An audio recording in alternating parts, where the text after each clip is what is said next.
All right, everyone. Today we're going viral. We're going to talk about chickpeas. We're going to make chickpea flour flatbreads, popular in India and Italy and France, and now in your kitchen. So to make our flatbreads, we're going to start with equal parts chickpea flour and water.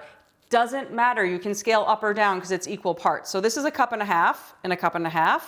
You're feeding a ton of people, do 3 cups and 3 cups. Salt and pepper. It's nice if the water's warm, doesn't have to be, but it does make the consistency a little better. Okay, and now we're going to add in 1/4 cup of olive oil. And don't worry about getting it super evenly incorporated, you won't, and it doesn't matter. Because these are popular in so many different cuisines, there are a lot of ways to cook them. There's no one right pan. It is very easy because they're so tender, there's not a lot of fat to make them in a nonstick skillet, so go ahead and do that. So you want about 2 teaspoons of oil. Don't skimp, you don't want it to stick because that's just sad. And besides, a little greasy, awesome, crusty crust is not a bad thing. We're gonna heat this until it starts to shimmer, which is a very hard cue to understand what it means. It means the oil is gonna start to fully coat the pan, and it will, when you pull it back and forth like this, there will be some ripples.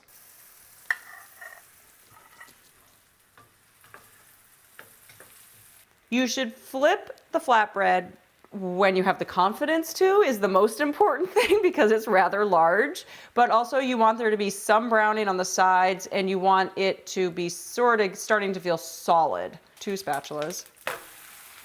Beautiful, perfect, perfect. This side takes much less time, so this will be done pretty quickly. So compared to flinging things in the air or having a bunch of appropriate equipment to make your oven super hot for a pizza, all you had to do was flip this.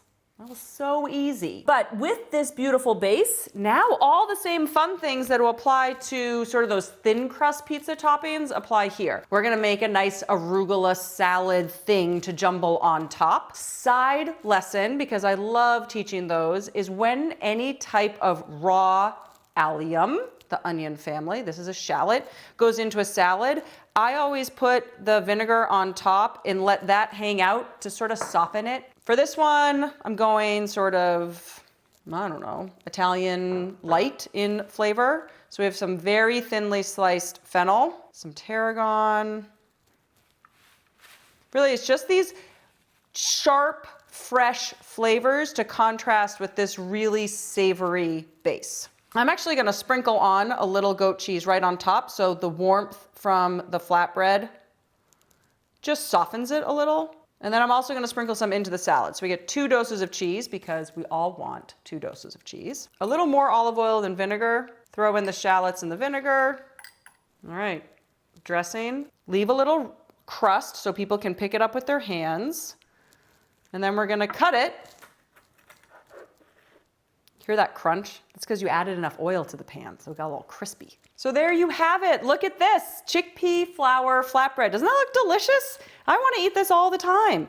And I think if 3 major culinary centers of the world make this base, that you should too.